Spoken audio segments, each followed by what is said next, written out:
प्रतिभाशाली विद्यार्थियों के लिए स्कूटी का आज का देना, सच में मैं अभी एक एक करके सभी मित्रों से पूछ रहा था कि आपने कितने नंबर लाए, आपको आगे बनने का क्या मूड है, क्या आपका सपना है, क्या सोच रहे हो। और मुझे इस बात की प्रसन्नता है कि 12 लोग आए और 12 के 12 में से 12 प्रकार के विभाग उनने अलग अलग बताए, कोई ने मिक्स नहीं किया एक साथ। किसी ने कहा कि मैं आईएएस अधिकारी बनूंगा, किसी ने कहा मैं आईपीएस बनूंगा, किसी ने कहा मैं जज बनूंगा, किसी ने कहा मैं इनकम टैक्स का इंस्पेक्टर बनूंगा, कोई ने कहा मैं एग्रीकल्चर का साइंटिस्ट, एक और इसरो के अंदर मैं अपना अंतरिक्ष में वैज्ञानिक बनूंगा, और कोई ने कहा मैं सेना में जाऊंगा। जरूर सबके लिए शुभकामना है, लेकिन मैं उम्मीद कर रहा था कोई ये तो बोले कि नेता बनूंगा। मैं अब ये कठिन तो है, काम तो कठिन है, मंच पे ऊपर बैठ के तो कठिन बोलना ही पड़ेगा। बच्चों से पूछो कठिन है कि नहीं है, लेकिन ये हमारे लिए, इस लोकतंत्र के लिए, आज के समय के लिए विचारवान विषय तो है कि दुनिया का सबसे महान देश हमको बनाना है और दुनिया के अंदर भारत के गणतंत्र की छाप छोड़ना है। तो हमारे टैलेंटेड लोग भी अपने कामों के साथ, इसका मतलब क्या हुआ, प्रतिभा अगर है तो प्रतिभा के बलबूते पर हम चाहते क्या हैं।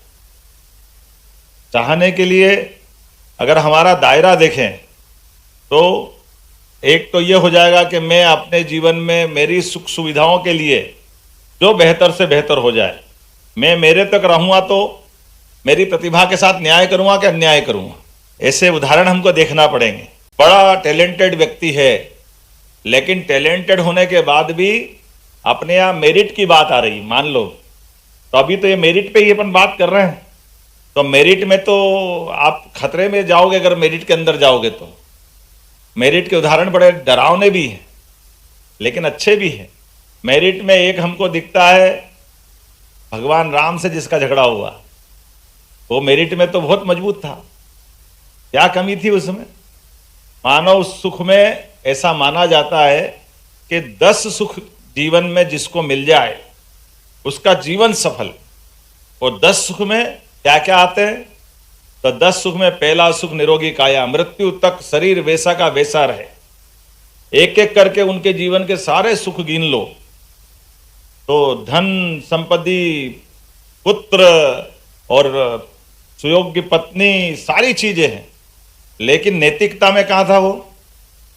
तो इसका मतलब है कि विचार का दूसरा रास्ता बनता है कि केवल मेरिट से काम नहीं बनेगा, मॉरलिटी भी चाहिए, नैतिकता भी चाहिए। और नैतिकता के बलबूते पर हमारे देश ने सदैव केवल योग्यता नहीं, योग्यता से बड़ी नैतिकता भी चाहिए। इसीलिए हमारे यहाँ छोटे से छोटे व्यक्ति ने, पन्ना धाय ने अपने बेटे को देश की आवश्यकता के हिसाब से, सबको मालूम है चित्तौड़ के अंदर एक बच्चे को, अपने सगे बच्चे को, अपनी नौकरी करते करते राजवंश के बच्चे के ऊपर खतरा आया तो बच्चा बदल करके सामने, अपनी आंखों के सामने उसकी हत्या होते देखने का उदाहरण हमारे अपने देश का है। बगल का चित्तौड़ है, राजस्थान के पास का।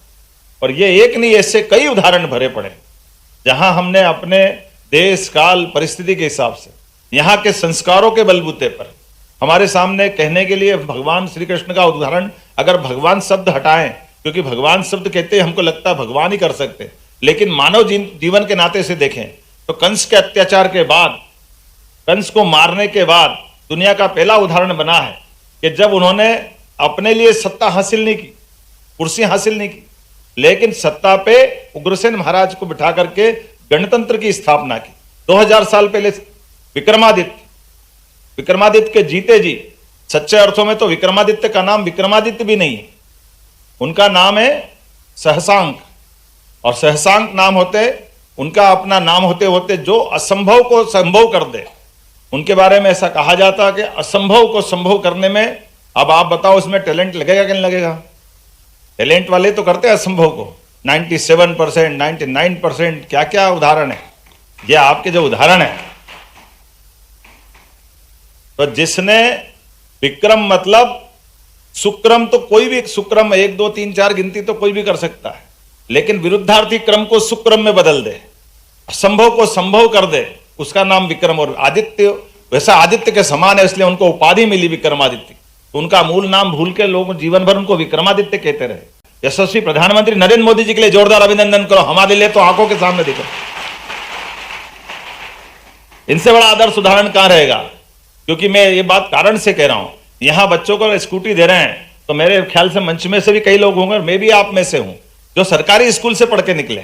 हमको प्राइवेट स्कूल की सारी सुविधाएं नहीं मिली, लेकिन उसके बावजूद भी पढ़ने का मौका है। तो नरेंद्र मोदी जी भी सरकारी स्कूल से निकले।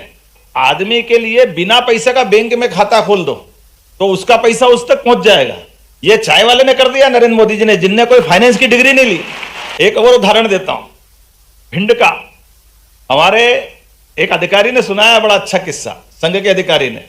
उनने कहा कि हमारे भिंड में एक परिवार के जानकारी, जहां शाखा लगती थी उसके पास में एक परिवार था।